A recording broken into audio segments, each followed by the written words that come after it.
Hi Virgo, welcome to your weekly Tarotscope with me, Raphael from Reydiant.reality. It's an absolute pleasure to have you. Thank you so much for joining me. Thank you so much for being here. If you haven't already, please don't forget to like, share and subscribe to the channel. If you are already a continued subby, thank you so much for all of your support. It means the world. If you would like to book a personal tarot reading with me, you can do so on the email address below.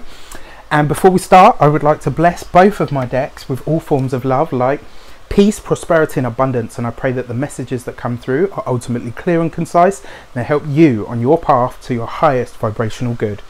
So your destiny card is about the overarching theme. It's about the overriding energy that's going to shape up for you over the week. And what you get this week is the moon. Okay, interesting, because I think you got this card last week. So this to me kind of says that you're going to be, it's like you're picking things apart. Now it's also really interesting because on the 9th we've got the Virgo new moon happening. So your destiny this week is kind of because this is the 10th to the 16th. So this is kind of like where you're going from the new moon. That's really interesting, really interesting, because I'm filming this on what is today? It's like the 6th of really I don't even know what day of the week it is. I'm filming this on the 6th, so the new moon hasn't happened yet, so it will be really interesting to see how this shapes up for you and how it goes on to be. So the moon card is about your past, it's about your instincts, and it's about you observing your past through the guise of your instincts, and it's also about you letting go of, or rather taking off, the rose tinted glasses.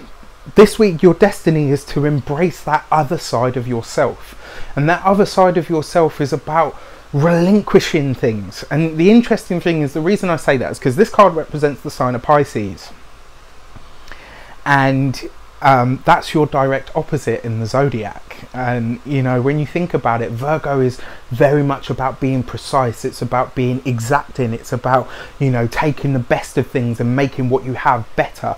It's about being here and now and being practical. Pisces then, in stark contrast, is about being open and out there and fluid. This is about relinquishing things. It's about going with the instincts and going with the intuition instead of going with the facts. So this week the moon card is actually saying to you, get out of your head, get into your feelings, connect with the world around you through your spirituality, you know, through the highest and brightest aspects of yourself that have nothing to do with anything practical. Virgo, this week I kind of feel like you're getting in touch with the intangible this week.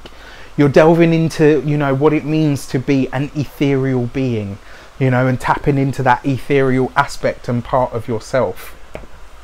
And I find that really exciting because, you know, it takes you very much out of this experience of, you know, what everybody sees as, you know, is, oh, they're perfectionists and they're this, that and the other.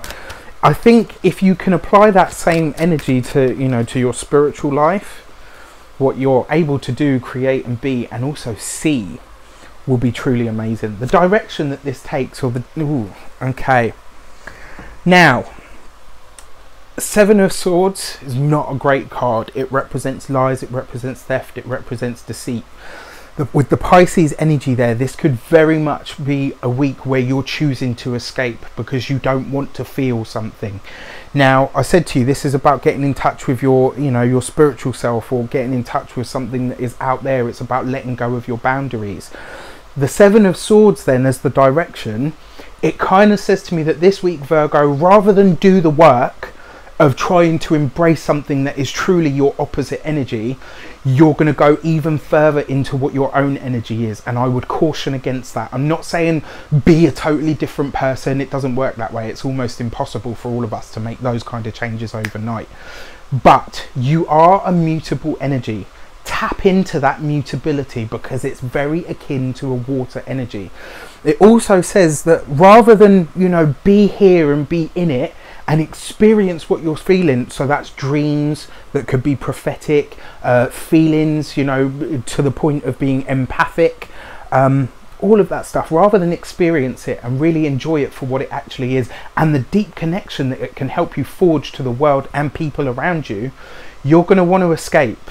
And this could come in the form of drugs, it could come in the form of alcohol, you know, a lot of you probably don't even drink, smoke, or, you know, do any drugs. What I'm saying is there will be a tendency to want to really just, oh, I don't want it, I don't want it, I don't want anything to do with that stuff. Fight against that urge this week. If you can go with it, which is what a Pisces would do, you will arrive at a much better and much healthier and more balanced place for yourself. Be kind to yourself this week, be gentle with yourself this week, but resist the urge to resist the experience, is what I want to say to you this week, Virgo. Don't fight against what seems to want to naturally happen for you. You know, don't resist it, because it might force you to do things that you're not, you know, that you wouldn't normally do. You know, it could see you really just seeking to escape for the sake of it, when really, if you just go through it, you'll find so much amazing beauty on the other end of it. Also, this week, if you have visits from people or the past in any way, shape or form, tell them to fucking do one. This is not the week for it. They're only coming back because their own energy is unstable. Virgo, I wish you an abundance of love, light, peace, prosperity and abundance itself. Take care, be kind, be loving, be wonderful, be wise with self.